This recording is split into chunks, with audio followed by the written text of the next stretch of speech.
Hello everybody and welcome to Desktop Dungeons. This is a relatively newish kind of game, but some people may be wondering what it is and why they might want to buy it for $15.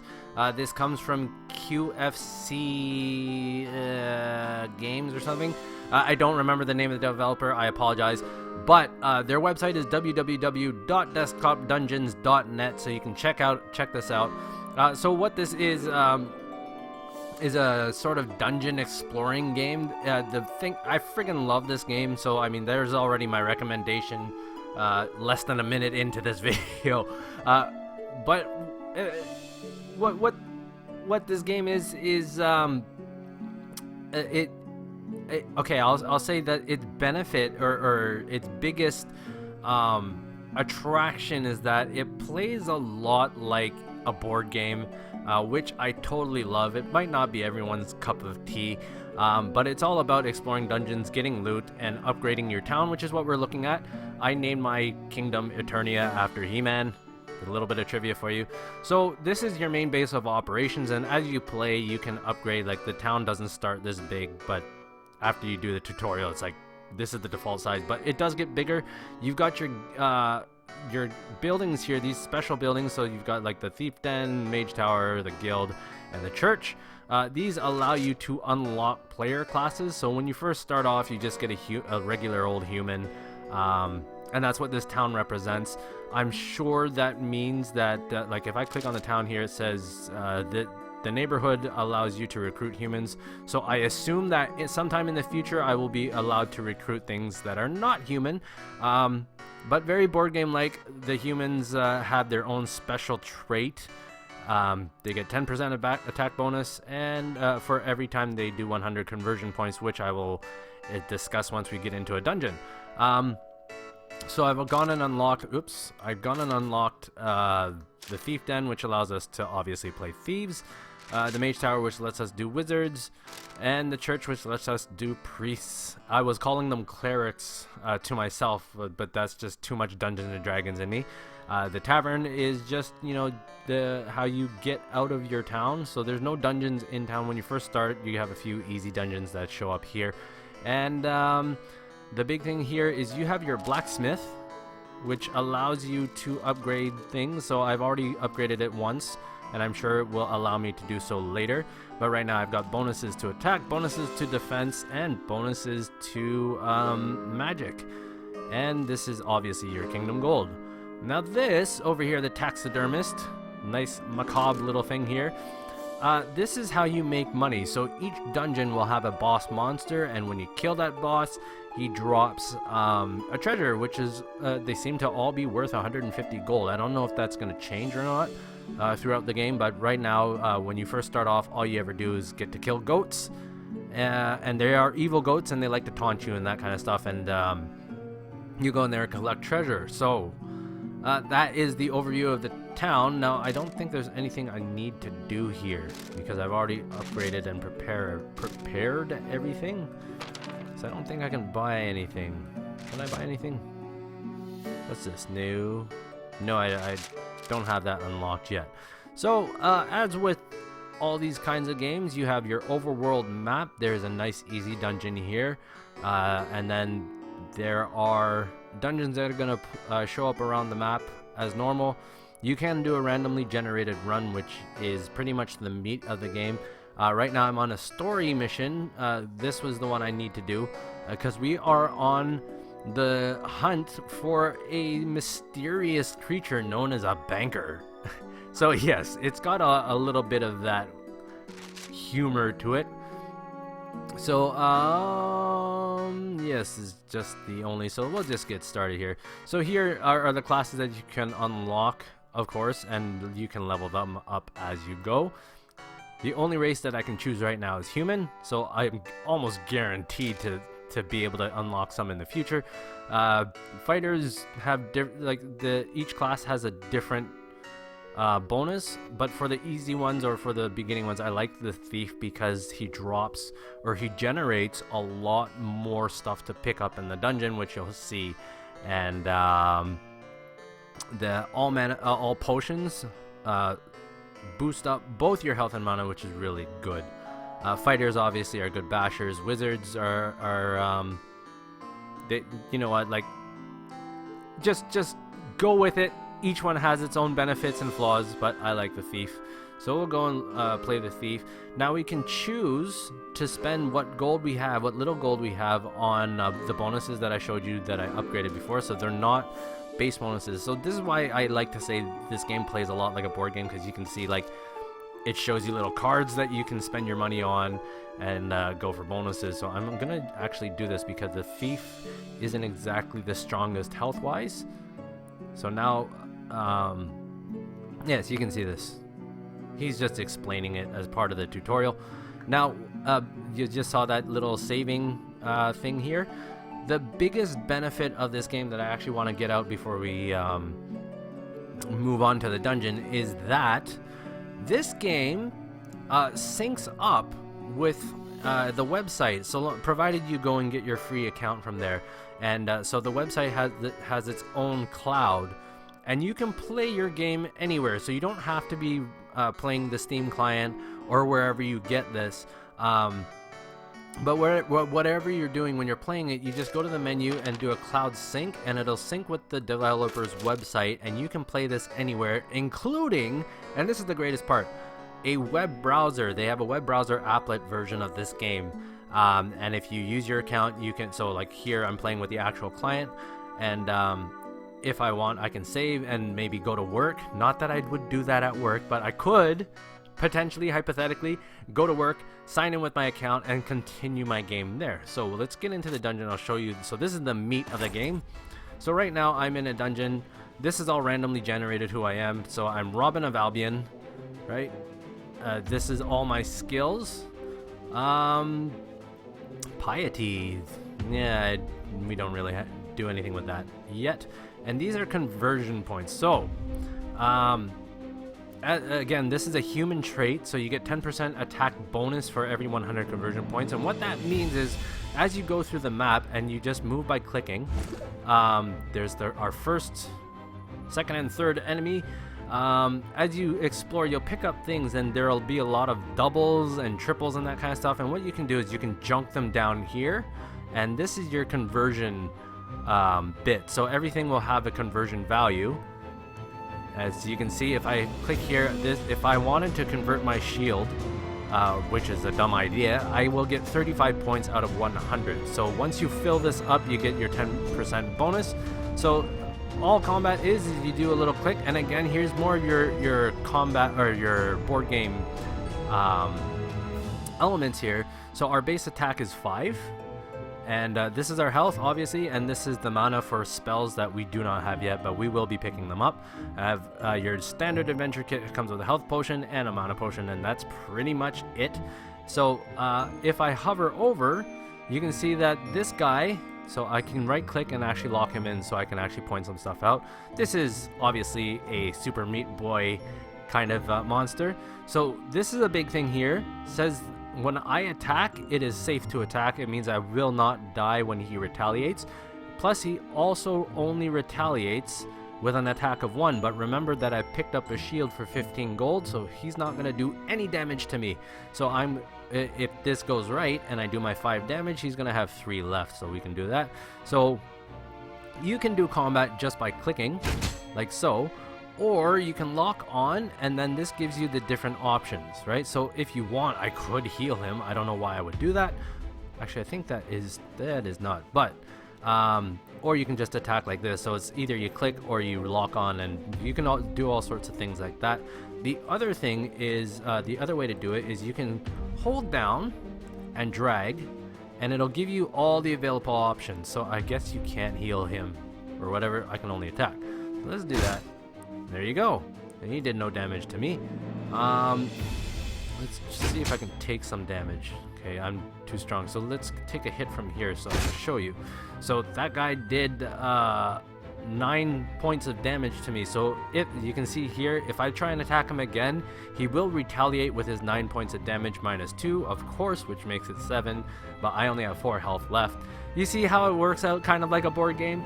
And of course, the next hit says death. So you can either use healing potions or mana potions as you will, but the way the game works is you have all these unexplored blocks, and as you explore them, you get healed. And part of the challenge is you don't want to explore too much and leave yourself with no way to heal, but at the same time, you do want to explore and look for treasure. And this, like, this is a permanent attack upgrade, so if you look over here, when I pick this up, it'll go up by 10%, which isn't really a good value here. And that was health, so now I'm up to 12, etc, etc, etc.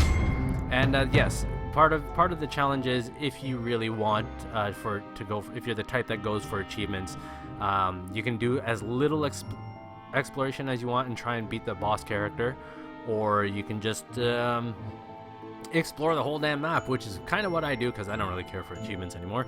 So this is these hexagonal, or no, this is an octagon, isn't it? 1, 2, 3, 4, whatever. Yeah, these are octagons. These all represent abilities and spells that you can pick up, or you can junk them. So this one is called Wait What, and it means this one allows you to swap places with any enemy. So it's good if they're blocking your way and you don't want to fight them just yet, but you just hit spacebar to pick it up, or you can click pick up. There's all sorts of ways to play this, and this one is called I'm a Wall, and it creates a wall on the dungeon tile. If this targets an enemy, your next kill earns 50% bonus, blah blah blah blah blah. So you just continue on like this, and this is a good one, Fireball. So casting, so every spell has a mana cost, as you will. It also gives you a nice little summary of what it does, so you don't have to read the card every time. But Fireball is really good. So whenever you cast a spell, let's say I use the Fireball on Meat Boy here, he does not retaliate. So it's really good if you want to say roll a wizard and never take a hit, because you can spam spells, but it's actually quite costly. So to do that, it cost me 6 mana. But again, I'm a thief, not really supposed to be casting spells, but it does help in the long run. And you can see that exploring tiles gets you all sorts of bonuses. It basically replenishes. And here is wow, level 7. That's crazy.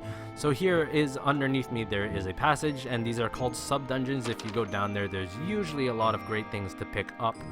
Now, I've never seen this. I don't know if... Here lies the witch doctor practitioner of voodoo, master of totems, another character for another time. Here lies the battle mage. So I guess this is kind of a preview of... There's a lot of great humor in this game, I should say. No, I don't know, that's just an obstacle. So yeah, it doesn't cost you anything to move around. And of course you can explore. Now the big thing is you can move diagonally. Where did that zombie come from? He wasn't there before. Which is good. And monsters in this game do not follow you. At least I haven't seen any that follow me. So if I wanted, I can just continually walk around these guys and they will never attack me, which is good. It allows you to manage who you fight, when you engage, that kind of stuff. We're good, and I win. Alright. Oh look, I got an achievement, Monster Masher. Yeah, that's pretty much how the game works. So I'm gonna see, let me see. We can actually use that right away, which is good. It just unlocks various tiles, but you can totally junk it. Boy, you know what? Let's go fight this dude. So let's see if I can actually get to the boss, but given it's level 7, this might be a long run.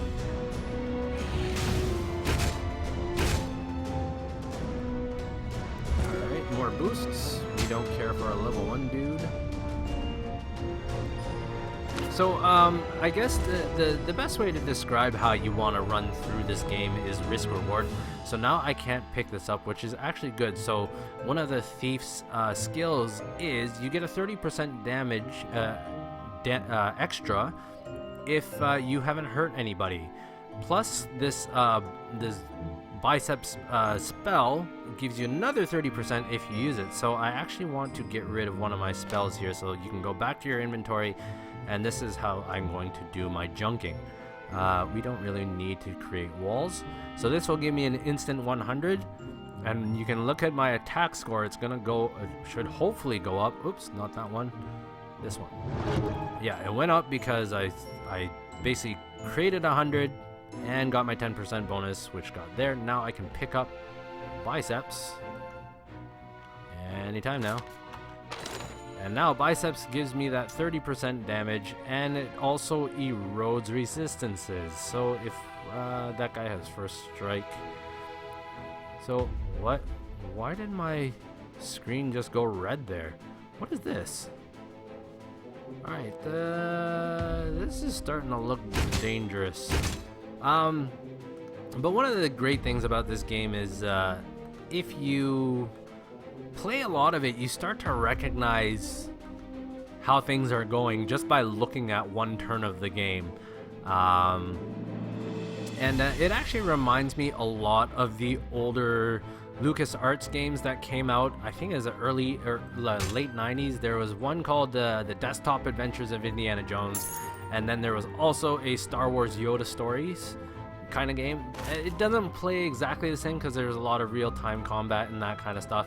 But the reason why I believe it's called Desktop Dungeons, if I'm not incorrect in this game being inspired by those games, is that the game is designed to run in a window. You can leave it running, go do whatever else you need to do, and it's not going to take up a lot of real estate. I have actually scaled this up by 1.5 times, I think. That's why all the graphics aren't exactly as crisp as they ought to be. The game doesn't really scale that well. Wow, there is just no low-level guys here. So this is oh right, it was rated as normal. So I'm definitely not gonna get to the boss here. We'll Fireball, why not? And we'll take out Meat Boy. More gold. You know, let's fight him. Why not? We can fight him. He does 27? Holy jeez. There we go. So yes, again, the only way to heal is to explore tiles. But you just... So the good thing about the Thief is that you see that I'm picking up all of these things. If you play another class, normally you wouldn't see nearly half of the items that I've picked up. So this is why I like the Thief. But again, not the hardest hitting character. And look at these high level mobs, man. They're just not cool. You can see I'm just kind of bypassing everybody just to see what I can get. Now I want to look at what that swordy sword thing is, and this is kind of if I was getting trapped, I could do that swap. So what's this? Get in there. Grants you first strike in your next combat round and 5% dodge chance. That's actually pretty nice. Is there anything I don't? Yeah, we don't need Farsight. Let's get out of that. There we go. Now obviously first strike means you strike first, which can help because if you kill him outright, he does not retaliate. Now a lot of the time, so he does not have first strike. What's bloodiness? Will not leave a blood pool. I don't know if that... Oh, I guess there's probably a class that makes use of blood. But that's pretty much how the game works. It's a lot of fun. And again, you know, I've been on a board game kick lately. I've been trying out a lot of things like Arkham Horror. You saw my other video for Elder Sign. What else did I pick up? I tried Space Alert Solo, which was just impossible. You definitely need to play that with people. But yeah, I've been discovering a lot of these kind of designer board games, and I totally love that this game plays like one. It really feels like one. Like honestly, I haven't given it much deep thought on how you would figure out what spawns where. But I mean, all these guys could be little tokens. They have their little own icon if you know there's an enemy there but you don't know what it is.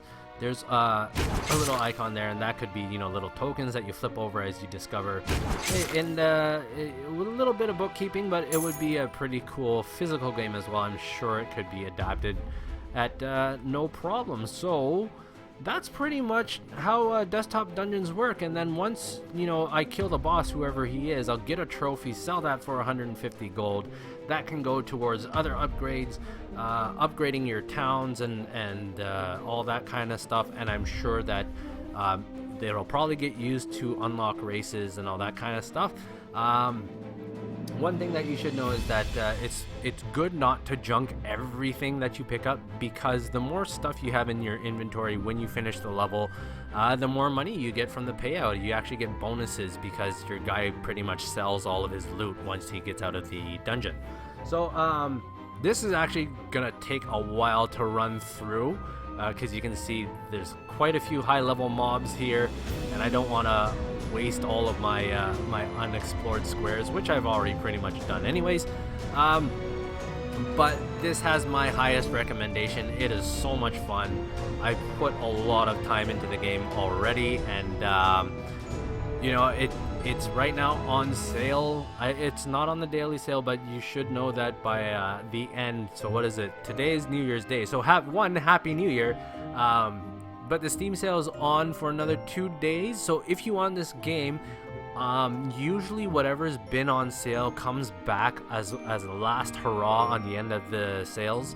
So if this comes back up, I strongly recommend you get it for, I think it was $5 to $6 that I picked it up at. But even at $15, I would totally recommend it because of its portability, its ability to play anywhere. It's got its web interface. I haven't tried it playing it on my tablet yet, but I'm sure it would work if it's just standard Java and all that kind of stuff. But yeah, I've been rambling on for way too long, so I'm gonna end it here. Thanks for joining me on this one. Go get this game. It's very good. Again, the website is www.desktopdungeons.net, or you can pick it up on Steam and you can just search it. I'm not going to link it. And by all means, grab this, play it, love it, die a lot, because that's the beauty of this game. Thanks for joining me on this one. I will see you in the next one. Cheers.